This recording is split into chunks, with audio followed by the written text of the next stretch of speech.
Hello everyone, मैं Aman Kumar, the faculty of reasoning in DCG defence academy.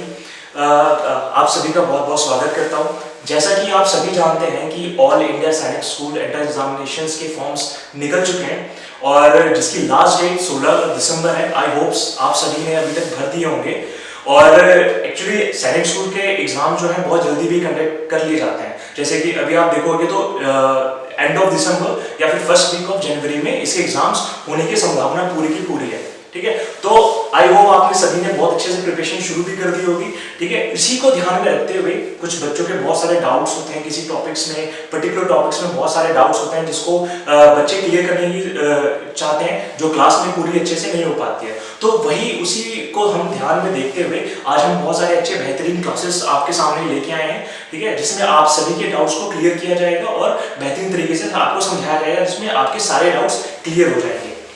तो उसी को देखते हुए आज मैं रीजनिंग का टीचर हूँ, तो आज बेसिकली इसी बात है, रीजनिंग के एक टॉपिक कराएंगे। तो आज हमारा बेहतरीन सबसे बढ़िया और सबसे बेहतरीन टॉपिक जो मोस्टली बच्चों को हमेशा डाउट रहते हैं और कंफ्यूजन रहती है, वही मैं आपके सामने लेके आया हूँ, ब्लड रिलेशन का। ब्लड रिलेशन में एक्चुअल में होता क्या है कि एक्चुअल में हमें हम डे टू डे बेसिस पे हम उसको समझ तो पाते हैं, कर भी पाते हैं, लेकिन हमेशा फिर भी हमें कंफ्यूजन होती है क्योंकि उसमें वर्ड्स आ जाते हैं, कुछ टर्मिनोलॉजी इंग्लिश में आती है जो हमें नहीं समझ में आती।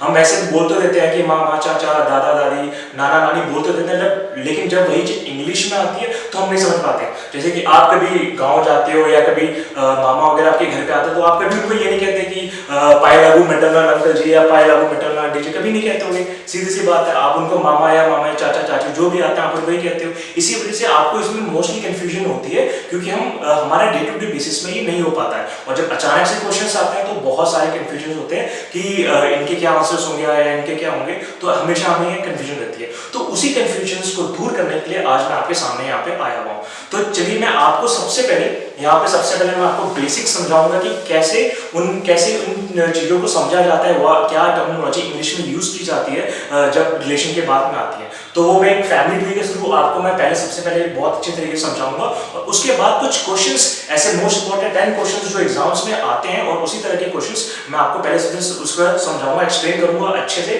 ताकि आपको सारे कंफ्यूजन दूर हो जाएंगे। तो चलिए आइए हम शुरू करते हैं अपने एक्सप्लेनेशन के साथ। तो चलिए आइए हम अपना एक्सप्लेनेशन शुरू करते हैं। ठीक है, आज हमारा टॉपिक है ब्लड रिलेशन। तो थोड़ी शुरुआत आपसे ही करेंगे। मैं आपको यहाँ पे थोड़ा सा बना देता हूँ, तो ड्राइंग पे ज़्यादा ध्यान मत दीजिएगा क्योंकि ड्राइंग बड़ी सी प्यारी सी है। ठीक है, सपोज मान लीजिए आप हो, अगर आप मेल पर्सन हो तो आप इसको समझ लीजिए, और अगर आप फीमेल पर्सन हो तो आप समझ लीजिए। तो आपका रिश्ता भाई बहन का है, यहाँ पे आप समझ लो एक भाई बहन है। ठीक है, तो हम यहीं से शुरू करते हैं। ये हो गए आप और आपकी बहन, या फिर अगर आप हो तो ये आपके भाई। ठीक है, तो अब रिलेशन में अब आ जाते हैं आपके मम्मी पापा आ जाते हैं। ठीक है, जिनको हम फादर कहते हैं एंड मदर। ठीक है, और इन्हीं के ठीक मम्मी पापा के भी अपने उनके मम्मी पापा होंगे। ठीक है, फादर एंड मदर, और ठीक वैसे ही आपके मम्मी के भी मम्मी पापा होंगे, फादर एंड मदर। ठीक है, अब एक्चुअली में आप पापा को अपने घर में आप क्या बोलते होगे?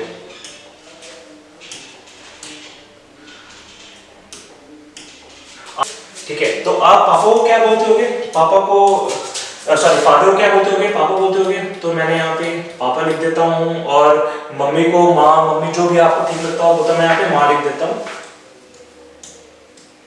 ठीक है, और वैसे ही आपके पापा के पापा क्या लगते हैं आपके लिए? वो लगते हैं दादाजी, तो मैं यहाँ पे लिख देता हूँ दादा। ठीक है, और पापा के मम्मी को आप क्या कहते हो? दादाजी, दादी जी कहते हो। ठीक है, तो मैं यहाँ दादी जी लिख देता हूँ। आप अपने मम्मी के पापा को क्या कहते हो? नाना जी। ठीक है, तो मैं यहाँ पे लिख देता हूँ नाना जी। और वैसे ही आप अपने मम्मी के मम्मी को क्या कहते हो? नानी जी।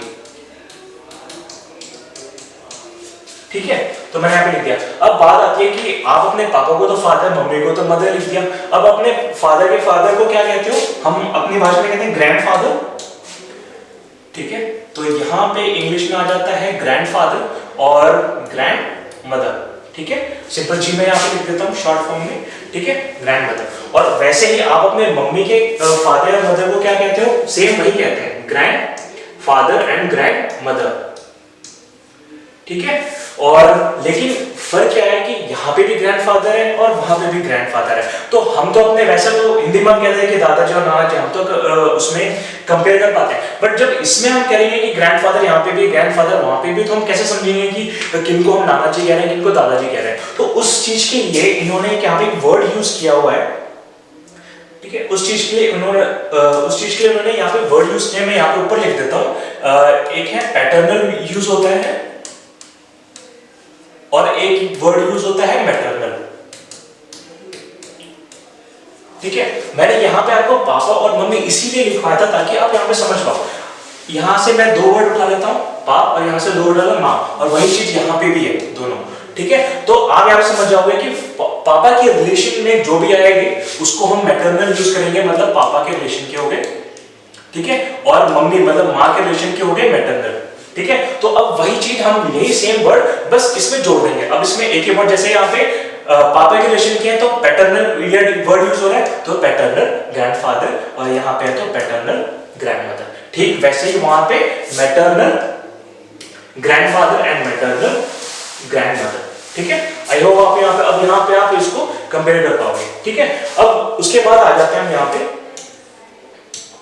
ठीक है। अब आपके पापा, अब हाँ एक और बात यहाँ पे थी, अब जैसे कि आप तो इनको ग्रैंडफादर कह रहे हो, ठीक है, और मैं भी कह रहा हूँ, बट ये लोग आपको क्या कहेंगे, ये लोग आप अपनी भाषा में क्या, अगर दादाजी होते हैं हमको क्या कहते हैं, पोता या पोती कहते हैं, ठीक है। तो वही पोता और पोती में क्या रहता है, जैसे हमारे यहाँ पे हम 2 जनरेशन ऊपर जा रहे हैं तो हम ग्रैंड वर्ड यूज कर रहे हैं, क्या वर्ड यूज करें, ग्रैंड वर्ड यूज कर रहे हैं। तो वैसे ही वो भी हमारे लिए यहाँ पे ग्रैंड वर्ड यूज करेंगे। मैं साइड में लिख देता हूँ, अगर पोता है, ठीक है, और या फिर पोती है, ठीक है, तो यहाँ पे वर्ड यूज आता है ग्रैंड, तो लगेगा ही लगेगा क्योंकि 2 जनरेशन हम नीचे जा रहे हैं, ठीक है, दोनों में ग्रैंड लगेगा, ठीक है। और अगर पोता है, मेल पर्सन है, तो सीधी सी बात है ग्रैंडसन, और पोती है तो ग्रैंड डॉटर, ठीक है। हम यहाँ पे वर्ड यूज कर लेंगे, तो मैं इसको यहाँ पे ऐसे साइड में बना देता हूँ, ठीक है, पोता पोती यहाँ पे लग जाएगा।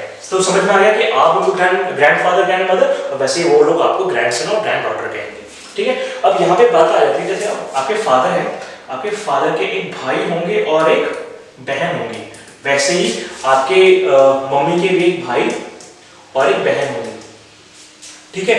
तो हम अपने पापा के भाई को क्या कहते हैं, चाचा जी कहते हैं, और अपने पापा की बहन को हम क्या कहते हैं, बुआ जी कहते हैं, ठीक है। तो लेकिन जब वर्ड आ जाता है कि इंग्लिश में, हम इंग्लिश में इनको क्या कहते हैं, तो इंग्लिश में हम इनको वर्ड यहाँ पे यूज कर लेंगे।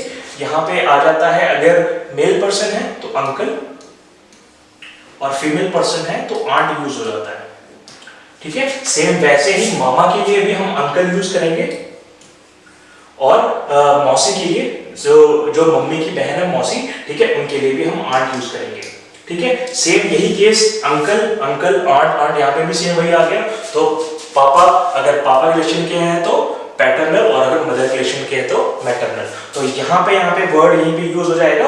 अब यहाँ पे आपके चाचा जी हैं तो चाचा जी क्या कहलाएंगे, पैटर्नल अंकल, ठीक है। और यहाँ पे बुआ है, ठीक है, और यहाँ पे आपकी बुआ है तो बुआ क्या कहला जाएगी, पैटर्नल आंट यहाँ पे कहला जाएगी, ठीक है। वैसे ही आपके मामा है तो मामा क्या कहलाएंगे, आपके मैटरनल अंकल, और आपकी मौसी क्या कहलाएगी, मैटरनल आंट कहलाएंगे, ठीक है। आई होप आपको इतना समझ में आ गया होगा, जितना आपके फादर और मदर के रिलेशन के जितने होंगे वो आपको समझ में आ गए होंगे, ठीक है। अब थोड़ा सा नीचे बढ़ते हैं। अब सपोज मान लो कि आपकी शादी होगी आपकी 100% लड़की से, ठीक है।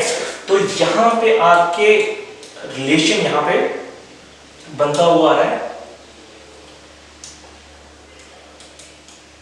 अब आपकी यहाँ पे शादी हो गई है और वो कहलाएगी आपकी वाइफ, ठीक है। यहाँ पे आपकी वाइफ कहलाएगी। जैसे ही ये आपकी फैमिली है, वैसे ही आपके वाइफ की भी अपनी एक फैमिली होगी, ठीक है। तो उस केस में आप क्या कहोगे एक दूसरे को, ठीक है। तो अब जैसे आपके वाइफ है, आपके वाइफ के भी एक मम्मी पापा होंगे जो हो गए फादर और मदर,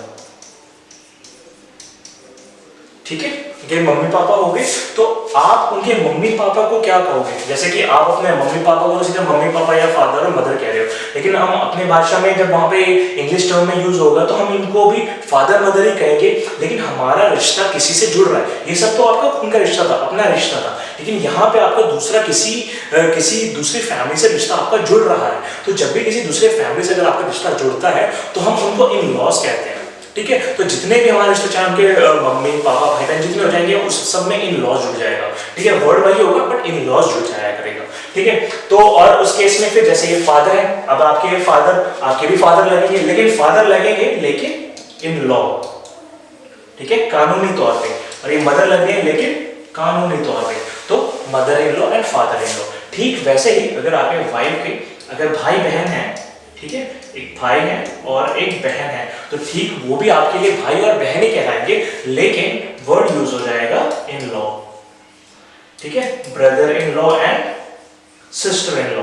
ठीक वैसे ही आपके वाइफ के लिए भी सेम वही रहेगा। ठीक है, वाइफ के लिए भी आपके मम्मी पापा वही father in law mother in law कहलाएंगे, और आपके भाई बहन भी state brother and sister in law ही कहलाएंगे।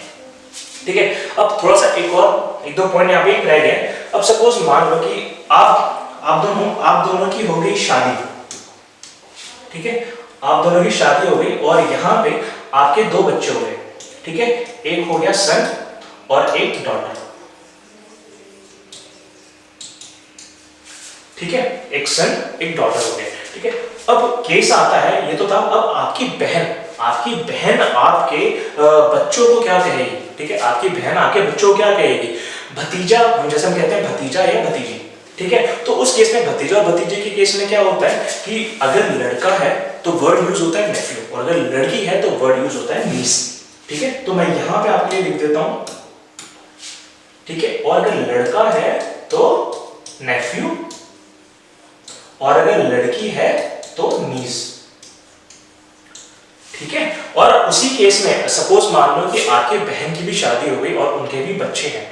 ठीक है, तो आप उनके बच्चों को क्या कहोगे? भांजा भांजी कहते हैं। ठीक है, अपने बहन के अगर बच्चों को भांजा भांजी कहते हैं, तो उस केस में भी सेम यही यूज होता है, नीस एंड नेफ्यू। ठीक है, लड़का है तो नेफ्यू, और अगर लड़की है तो नीस जोड़ देना। बस इतना ही है, आपको इतना ही समझना है। और एक और टर्म यहाँ पे यूज होता है, सपोज मान लो कि आपके बहन के भी बच्चे हैं और आपके भी बच्चे हैं। ठीक है, तो वो बच्चे आपस में एक दूसरे को क्या कहेंगे? ठीक है, वो बच्चे आपस में एक दूसरे को कजन्स कहेंगे। क्या कहेंगे? कजन्स यहाँ पे यूज होगा। ठीक है, तो मैं यहाँ पे साइड में लिख देता हूँ कजन्स। कजन्स यूज होता है जब हमारे ही भाई बहन के अगर बच्चे होते हैं और हमारे भी बच्चे होते हैं, तो आपस में वो एक दूसरे को कजन्स कहते हैं। ठीक है, तो आई होप यही हमारा यहाँ पे फैमिली ट्री था। आई होप आपको ये सब समझ में आ गया होगा। नहीं भी समझ में आया होगा तो स्टार्टिंग से दोबारा वीडियो को देख लेना और समझ लेना, और हो सके तो इसका स्क्रीनशॉट ले लेना। आप एक दो बार में बहुत अच्छे से यहाँ पे समझ जाओगे। जो बिल्कुल भी नहीं, जिसको नहीं समझ में आता है कि हाँ किसको क्या कहते हैं या कैसा रिलेशन होता था, तो यहाँ पे आप इजिली इस चीज को समझ पाओगे कि किसको क्या कहते हैं। ठीक है, तो आई होप आपको ये चीज एक्सप्लेनेशन आपको समझ में आ गई होगी। ठीक है, और वही चीज उसी केस में जैसे कि यहाँ पे father in law mother in law जुड़ रहा था, एक और चीज रहता है, जैसे हम कहते हैं ना बहू या फिर दामाद होते हैं। ठीक है, तो बहू और दामाद के केस में भी मैं यहाँ पे आपको साइड में लिख देता हूँ। ठीक है, अगर बहू है और दामाद है, ठीक है, तो अगर बहू है तो हम उसको कहते हैं डॉटर इन लॉ। ठीक है, बेटी ही लग गई लेकिन कानूनी तौर पे।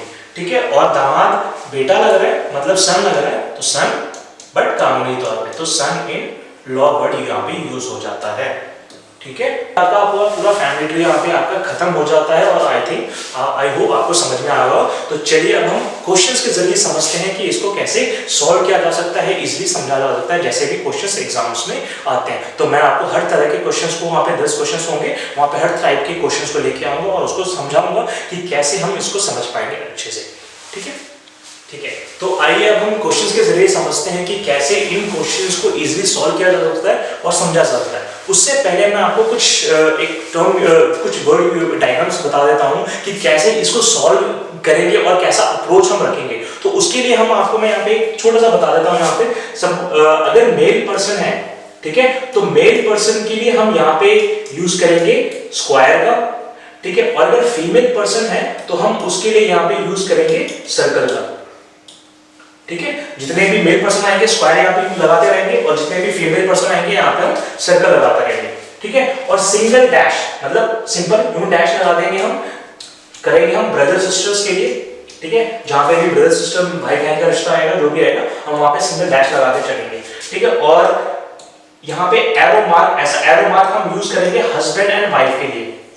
ठीक है, हस्बैंड एंड वाइफ के लिए यहाँ पे हम ऐसा एरो मार्क को यूज करेंगे। ठीक है, और जनरेशन ऊपर जा रहे हैं तो ऊपर, अगर हम जनरेशन ऊपर जा रहे हैं तो ऊपर का एरो मार्क और नीचे जा रहे हैं तो डाउन एरो। ठीक है, जैसे सपोज मान लो एक छोटा सा एग्जांपल मैं ये समझता हूं, जैसे सपोज मान लो आप यहाँ पे हो। ठीक है, आप यहाँ पे हो और आपका क्या है कि आपके फादर हैं, तो मैं सीधी सी बात है ऊपर जनरेशन जा रहे हैं तो यहाँ पे आपके फादर आ जाएंगे, मेल पर्सन है तो मैंने स्क्वायर बनाया है, और अगर इनके भी पापा है मतलब आपके दादाजी तो यहाँ पे आ जाएंगे, मेल पर्सन ऊपर आ जाएंगे। ठीक है, और आपके मदर की बात हो रही है, इसका मतलब कि वो क्या है, हस्बैंड, मतलब हस्बैंड वाइफ है यहाँ पे और वो आपके मदर लग जाएंगे, और अगर आपका बेटा है तो यहाँ पे नीचे आ जाएगा, और अगर आपकी बेटी है तो वहां पे नीचे आ जाएगी, और सिंगल डैश मतलब भाई बहन। तो ऐसा ही कुछ हम यहाँ पे वेन डायग्राम यूज करते हुए चलेंगे हर एक क्वेश्चंस में, और इजीली इस चीज को समझ पाएंगे। हम क्या होता है ये क्वेश्चन देख तो लेते हैं, फिर हम उसको माइंड में करने की कोशिश करते हैं और हमेशा कंफ्यूजन या गलत करके ही आते हैं। तो जब आप इसके थ्रू करोगे ज्यादा टाइम नहीं लगेगा, इसके थ्रू करोगे बहुत इजीली हो जाएगा और क्वेश्चन एग्जैक्टली सही आएगा आपका। ठीक है, कोई कंफ्यूजन नहीं होगी, कोई गलती नहीं होगी। ठीक है, तो आई होप आप यहाँ तक थोड़ा बहुत कॉन्सेप्ट समझ चुके होंगे कि कैसे हम अप्रोच करेंगे, कैसे क्वेश्चंस को सॉल्व करेंगे। ठीक है, तो आइए हम उसी चीज को अब यहाँ पे, ये हमारा क्वेश्चन है पहला, तो इसी को हम सॉल्व करके देखते हैं। ठीक है, तो यहाँ पे हमारा पहला क्वेश्चन है A and B are brothers. ठीक है, तो सबसे पहले हम यहाँ पे स्टार्टिंग से चलेंगे, A and B are brothers. यहाँ पे कह रहा है A and B are brothers, तो यहाँ पे मैं बना लेता हूँ ए और बी, भाई है आपस में तो सिंगल डैश हो गया। ठीक है, और दोनों ही मेल पर्सन है तो मैं यहाँ पे स्क्वायर बना दूंगा। ठीक है, यहाँ पे A and B are brothers यहाँ पे हो गया। अब लिखा हुआ है E is the daughter of F. ठीक है, E is the daughter of, अब यहाँ पे आप देखोगे ना ही E है और ना ही F है। ठीक है, तो अब मैं कैसे इसको लिंक करूंगा, तो नहीं लिंक कर पा रहा हूं, तो इसको आप थोड़ी देर के लिए क्या कर दो, स्किप कर दो, हटा दो इस लाइन को। अब आगे बढ़ते हैं, क्या लिखा हुआ, F is the wife of B। अब यहाँ पे B आ गया, अब मैं F को यहाँ पे लिंक कर सकता हूँ, F is the wife of B, तो यहाँ पे अब हमारी F आ जाएंगी। ठीक है, वाइफ है तो फीमेल पर्सन और यहाँ पे F। ठीक है, अब उसके बाद जो हमने स्किप किया था हम दोबारा उस पे आ जाते हैं। ठीक है, मतलब ये मेरा था पहला अप्रोच, फिर मेरा था यहाँ पे सेकंड, और यहाँ पे अब मैं तीसरे पे आ जाता हूँ। F E is the daughter of F। E क्या है, बेटी है, किसकी, F की। ठीक है, बेटी है मतलब फीमेल पर्सन है तो मैंने सर्कल बना दिया। अगर वो F के लिए बेटी है और ये दोनों हस्बैंड एंड वाइफ है तो B के लिए भी वो बेटी होगी। ठीक है, अब क्वेश्चन में क्या पूछा हुआ है, what is the relation of E to A। देखो हमेशा यहाँ पे आप ध्यान देना, आपको बच्चों को कंफ्यूजन मेनली इस पे होती है। ठीक है, E टू A, तो जहां पे भी 2 के बाद जो भी पर्सन दिया हुआ है उसको मैं मान लूंगा फर्स्ट पर्सन। ठीक है, इसको मैं मान लूंगा फर्स्ट पर्सन और इसको मैं मान लूंगा सेकंड पर्सन, मतलब मुझे इससे इस पे जाना है। ठीक है, मतलब उससे मेरे को उस पे जाना है, तो मतलब A से मुझे E पे जाना है। ठीक है, मुझे A से E पे जाना है।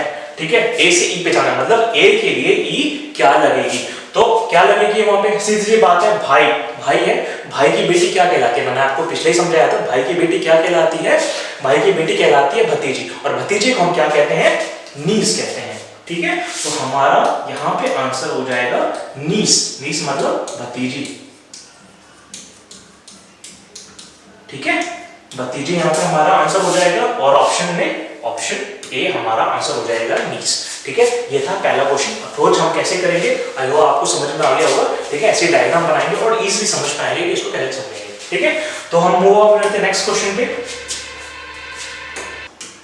ठीक है, ये हमारे सामने आ चुका है नेक्स्ट क्वेश्चन, सेकंड क्वेश्चन क्या कह रहा है, A is the brother of B।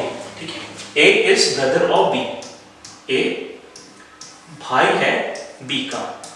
ठीक है, बट B उसके लिए भाई लग रहा है, बहन लग रहा है, नहीं पता, तो मैंने उसको एज इट इज छोड़ दिया, वहां पे कोई सर्कल एंड स्क्वायर का यूज नहीं किया हुआ है। नेक्स्ट आगे क्या कह रहा है, B is the brother of C। अब यहां पे आ गया, B क्या है, भाई लग रहा है, किसका, C का, तो मैंने यहाँ पे C बना दिया।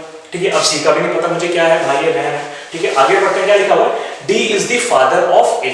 ठीक है, डी इज फादर ऑफ ए, तो डी पिता है किसका, ए का, ठीक है, तो D is father of A, ठीक है, और ये आपस में भाई बहन जो भी हो सकते हैं, और वो अगर ये ए के फादर है तो ऑब्वियसली बात है बी के भी फादर है और सी के भी फादर है।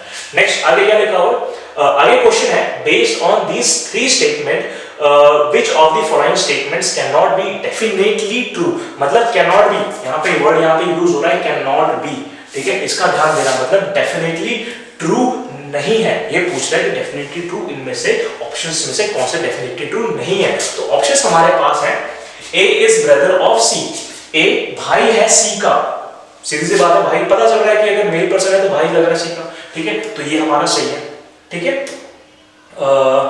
नेक्स्ट, ठीक है, नेक्स्ट क्या कह रहा है, C is the brother of A, C भाई है A का।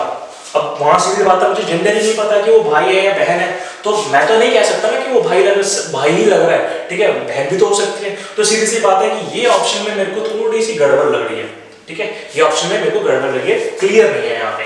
नेक्स्ट आगे पढ़ता हूँ मैं, क्या लिखा हुआ, B is the brother of A, B भाई है A का, हाँ ये भी ठीक है, ठीक है, ये भी सही है। Next, B is the son of D, B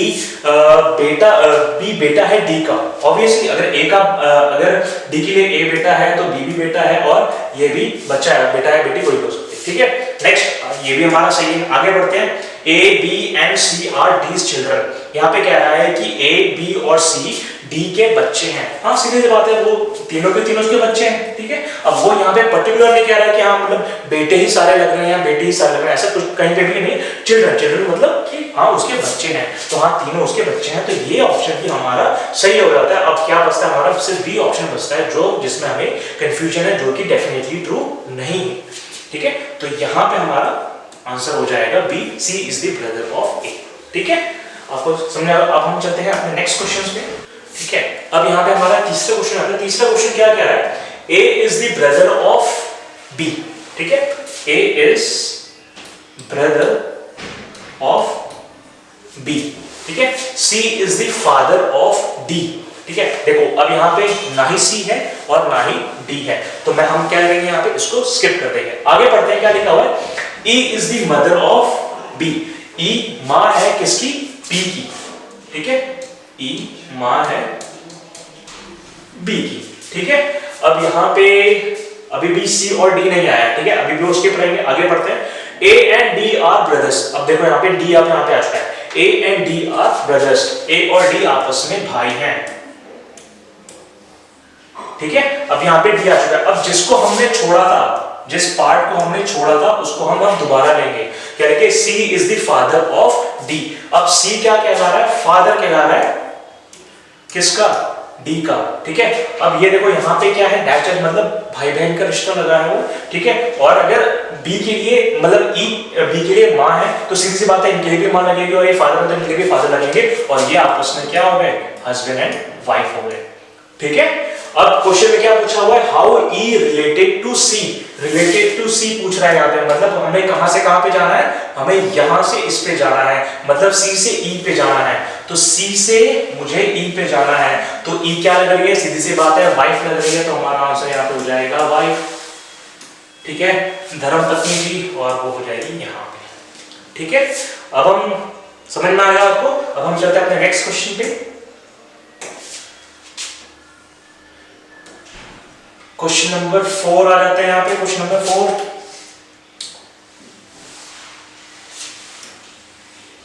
ठीक है। क्वेश्चन नंबर 4 यहाँ पे क्या कह रहा है, यहाँ पे कह रहा है इंट्रोड्यूसिंग, ये हो गए आपके टाइप 2 वाले क्वेश्चन, ठीक है, ये हो गए टाइप 2 के क्वेश्चन हो गए। इंट्रोड्यूसिंग कवि, यहाँ पे इंट्रोड्यूस कोई भी व्यक्ति एक दूसरे को इंट्रोड्यूस या किसी भी पर्सन को लेके बता रहा होता है या समझा रहा होता है, ऐसा कुछ वर्ड होता है, जैसे हम पार्टी वार्टी में जाते हैं तो एक दूसरे बोलते हैं ना, हाँ ये मेरा भाई का वर्ड, जो भी समझ आओ वापस, तो वैसे यहाँ पे वह यूज हो रहा है, ठीक है। इंट्रोड्यूसिंग कवि, वीना से, देखो यहाँ पे 2-3 चीज हमें ध्यान में रखनी पड़ती है। पहला, सबसे पहले कि मतलब इंट्रोड्यूस कौन कर रहा है, मतलब कौन कह रहा है स्टेटमेंट को, और दूसरा स्टेटमेंट, और तीसरा जो क्या पूछा हुआ, ठीक है, ये तीन हमें ध्यान में है। तो सबसे पहले हम लेंगे कि स्टेटमेंट को कह कौन रहा है, यहाँ पे कौन कह रहा है स्टेटमेंट को, यहाँ पे कह रही है वीना कह रही है, तो मैं सबसे पहले यहाँ पे वीना को लेके चलूंगा, ठीक है। वीना स्टेटमेंट को कह रही है, तो मैंने वीना को यहाँ पे पकड़ लिया। अब यहाँ से लेके आपका यहाँ तक पूरा का पूरा स्टेटमेंट है, ठीक है। लेकिन हम क्या बच्चे क्या गलती करते हैं कि स्टेटमेंट को यहीं से शुरू कर देते हैं और हमेशा कंफ्यूजन होता है, हम गलत करके आते हैं। बट यहाँ पे हमने वीना को लिया है, मतलब वीना कह रही है तो कहीं ना कहीं वो अपना रिश्ता कहीं से शुरू कर रही होगी, ठीक है। तो वो शुरू कहाँ से कर रही है, यहाँ पे माई वर्ड का यूज हो रहा है, यहाँ पे माई वर्ड का यूज हो रहा है, तो हम यहीं से लेके चलेंगे रेदर देन यहाँ से, ठीक है। तो यहाँ से लेके चलेंगे माई हस्बैंड, तो माई हस्बैंड मतलब इसका पति, ठीक है। यहाँ पे आ गया माई हस्बैंड पे, ठीक है। अब स्टेटमेंट खत्म हो चुका है। अब हम क्या करेंगे, रिवर्स करेंगे, हम बैक जाएंगे, ठीक है। तो बैक जाएंगे तो हम यहाँ पे क्या लिखा हुआ है, ये तो हम हो गया हमारा पहला अप्रोच। अब दूसरा यहाँ पे आ जाता है द वाइफ ऑफ, ये हो जाएगा सेकंड, द वाइफ ऑफ, मतलब यहाँ पे थे हम लोग, उसके हस्बैंड पे थे द वाइफ ऑफ, तो वाइफ मतलब ये तो खुद वीना ही हो गई, ठीक है। हम दोबारा यहाँ पे वीना पे आ चुके हैं। नेक्स्ट क्या लिखा हुआ है, द सन, ठीक है। यहाँ पे तीसरा है दिस, तो यहाँ पे आ गया उसका सन, ठीक है। अब हम यहाँ पे आ चुके हैं। अब आगे उसके आगे क्या लिखा, she is the daughter of, ठीक है। वो शी यहाँ पे कौन है, शी यहाँ पे कवि है, शी कौन है यहाँ पे, कवि है, तो कवि इज द सिस्टर ऑफ, कवि इसकी बहन कहला रही है, तो यहाँ पे बहन हो गई कवि, ठीक है जी। यहाँ पे आपको समझ आ गया। अब क्वेश्चन में क्या पूछा हुआ है, how is Veena related to Kavi, मतलब कवि से मुझे वीना पे जाना है, तो मुझे कवि से मुझे वीना पे जाना है, तो कवि से वीना पे जाओगे तो वीना क्या कहलाएगी, सीधी बात है माँ कहलाएगी, मतलब मदर कहलाएगी, ठीक है। और ऑप्शन यहाँ पे क्या है, सी हमारा ऑप्शन सही हो जाएगा, मदर मतलब माँ कहलाएगी कवि के, वीना कवि के, ठीक है। अब नेक्स्ट करते हैं, मूव ऑन नेक्स्ट क्वेश्चन पे।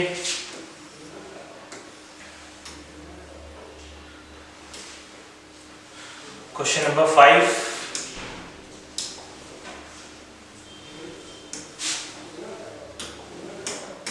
ठीक है। क्वेश्चन नंबर हम 5 पे आ जाते हैं। क्वेश्चन नंबर 5 सेम वही क्वेश्चन है, पॉइंटिंग वाला, pointing to a girl Sandeep Sen, ठीक है।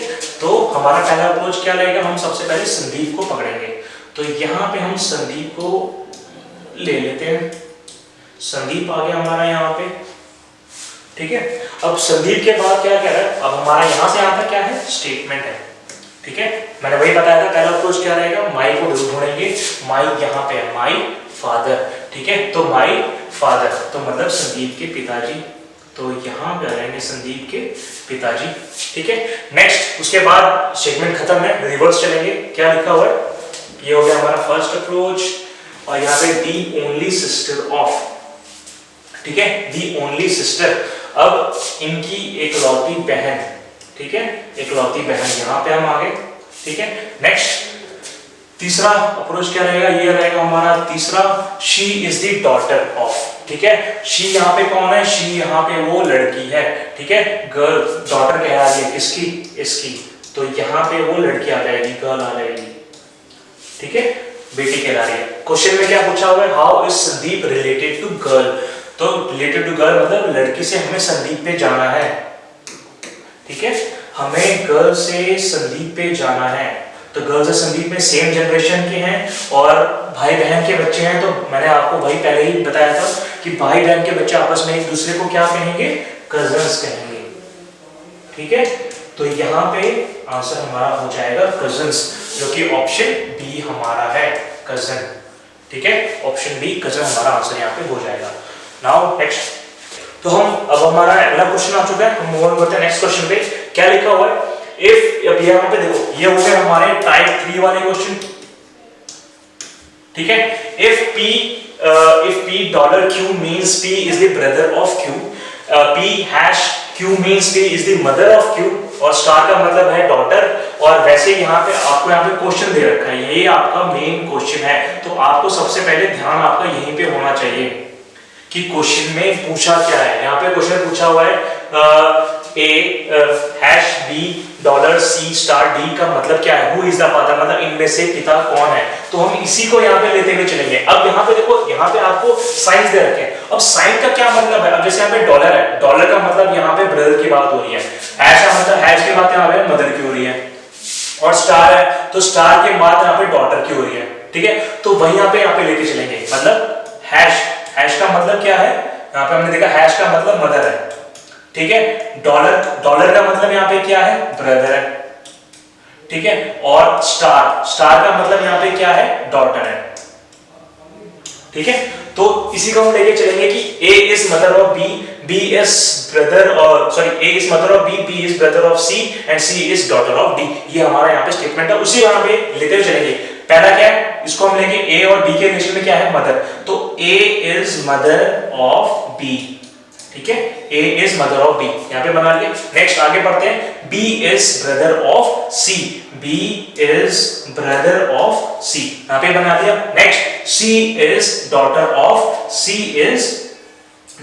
of who's D, ठीक है, D की डॉटर लग गया। भाई बहन है, माँ लग रही है, तो सीधी सी बात है ये क्या हो जाएंगे, इनके पिता हो जाएंगे, हस्बैंड एंड यहाँ पे वाइफ लगेंगे, ठीक है। क्वेश्चन में क्या, हु इज द फादर, यहाँ पे पूछ रहा है कि पिता कौन है, तो सीधी सी बात है पिता यहाँ पे कौन लग रहा है, यहाँ पे पिता, सीधी सी बात है यहाँ पे डी लग रहा है हमारे, तो हमारा ऑप्शन ए हमारा सही हो जाएगा, डी इज द आंसर, ठीक है। Now next move on the next question.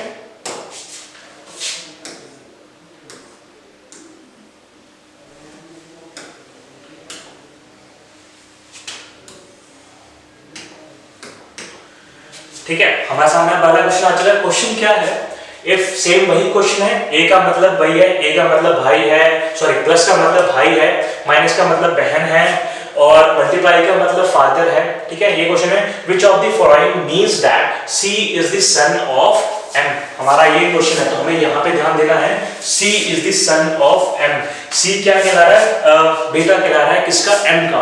तो हमें इन चारों ऑप्शंस में से ढूंढना है कि एम पिता, सी बेटा लग रहा है एम का, तो किन चारों ऑप्शंस में से बेटा लग रहा है। देखो, तो अब हम पहले सबसे पहले ए का सॉल्व करते हैं। माइनस का मतलब क्या है, यहाँ पे आपको दिख रहा है माइनस का मतलब बहन है, तो एम सिस्टर, ठीक है, एम सिस्टर ऑफ एम यहाँ पे बना दिया। नेक्स्ट मल्टीप्लाई का साइन है, मल्टीप्लाई का मतलब क्या है, फादर, तो एम इज फादर ऑफ सी, ठीक है। नाउ सी के में प्लस का साइन है, प्लस का मतलब क्या है, brother, C is brother of F, ठीक है। अब यहाँ पे हमने बेटा ढूंढना है किसका, एम का ढूंढना है, बट वो तो एम का बेटा लग रहा है, और ये भाई है, तो सीधी सी बात है ये तो उसके लिए नेफ्यू लगेगा, ठीक है। तो ये हमारा ऑप्शन यहाँ पे गलत हो जाएगा, ठीक है। अगला हम देखते हैं नेक्स्ट क्वेश्चन में बी ऑप्शन देखते हैं, एफ माइनस का साइन है, माइनस का मतलब क्या है, सिस्टर, तो एफ ये हमारा था ए ऑप्शन, ठीक है, ये हमारा आ जाता है B option. F minus sister, तो एफ बहन है, सी प्लस का साइन है, प्लस का मतलब क्या है, ब्रदर, तो C is brother of N. Next multiply का साइन है, मतलब फादर, तो N is father of M. अब यहाँ पे आप देखोगे कि ये तो एम तो डाउन रिलेशन में चला गया, हमें तो एम को तो ढूंढना है, फादर होना चाहिए उसका कोई, ठीक है, बट यहाँ पे भी हमारा ये ऑप्शन भी हमारा हो जाता है गलत। नेक्स्ट हम पढ़ते हैं सी ऑप्शन को देखते हैं, ठीक है। सी ऑप्शन क्या कह रहा है, प्लस का साइन है, प्लस का मतलब ब्रदर, तो एम भाई लग रहा है किसका, एम का, ठीक है। फिर माइनस का साइन, माइनस का मतलब क्या है, बहन, तो एम बहन है एफ की। उसके बाद एफ मल्टीप्लाई मतलब फादर, तो एफ फादर है किसका, यहाँ पे सी का, ठीक है। अब हमें तो सी तो बेटा एम का होना चाहिए, बट यहाँ पे तो बेटा दोबारा सी का आ रहा है, दोबारा वहाँ पे नेफ्यू नीस का ऑप्शन आ रहा है। और दूसरी बात यहाँ पे, एक और बात यहाँ पे कि हमें सी सन चाहिए, मतलब मेल पर्सन चाहिए, हमें तो जेंडर ही नहीं पता सी का क्या है करके, तो ये तो वैसे ही गलत हो गया, ये तो वैसे ही गलत हो जाएगा। आप देखते गलत बता दोगे कि हाँ भाई सी का आगे जेंडर ही नहीं दे रखा, तो मैं तो बता ही नहीं पाऊंगा, ठीक है। अब हम यहाँ पे आ जाते हैं डी ऑप्शन पे अपने, ठीक है। अब डी ऑप्शन क्या कह रहा है, मल्टीप्लाई का साइन है, मतलब फादर, ठीक है, M is father of N, ठीक है, N is father of N. अब माइनस का साइन, माइनस का मतलब क्या है, बहन, तो N is sister of C. Next plus का साइन है, मतलब भाई, तो C is brother of F, ठीक है। अब देखो यहाँ पे आ गया एम के लिए, ये तीनों उसी के चिल्ड्रन हो गए, मतलब उसी के ही बच्चे हो गए, और हमें सन चाहिए, सी बेटा चाहिए, तो यहाँ पे हमारा बेटा प्रूव हो जाता है। तो हमारा यहाँ पे सीधा पूरा आंसर हमारा आ जाएगा, कौन सा हो जाएगा, हमारा ऑप्शन डी यहाँ पे सही हो जाएगा। इसको अब यहाँ पे आपको चारों सॉल्व ना करना पड़े, तो थोड़ा सा एक छोटा सा ट्रिक यहाँ पे रहेगा कि आप ध्यान देना कि इस क्वेश्चन में क्या है, हमें देखो, हमें जेंडर चाहिए, सी का क्या चाहिए, सन, मतलब मेल पर्सन चाहिए, तो आप पहले देख लोगे, अगर आपको ऑप्शन में पहले अगर उसका फीमेल पर्सन आ गया अब तो वही काट दोगे। अब यहाँ पे सी का तो मुझे जेंडर ही नहीं पता चल रहा, तो ये तो ऑप्शन वैसे कट हो गया, ये तो वैसे नेगलेक्ट कर दोगे, ठीक है। अब यहाँ पे क्या है, अब जो दूसरा ऑप्शन हमने यहाँ पे देखा था, दूसरा ऑप्शन में बी एम जो कि हमें उसका फादर या मदर होना चाहिए सी के लिए, बट वो तो डाउन जनरेशन में चाह रहा है, तो ये भी आपका वैसे का वैसा कट गया। अब ये दो ऑप्शन आपके पास बचते हैं, तो इसको आप जल्दी से सॉल्व करके पता लगा पाओगे विद इन अ मिनट कि इसका क्या आंसर होने वाला है, ठीक है। तो आई होप आप सभी को ये सारा क्वेश्चंस और टाइप के क्वेश्चंस आपको समझ में आ गए होंगे, और इसी की तरह से हम लेते हुए और भी ऐसे बेहतरीन टॉपिक्स को लेके आएंगे आपके सामने, ताकि आपके सारे कंफ्यूजन्स दूर हो जाएंगे। तो आज के लिए हम आपसे विदा लेते हैं, धन्यवाद, शुक्रिया।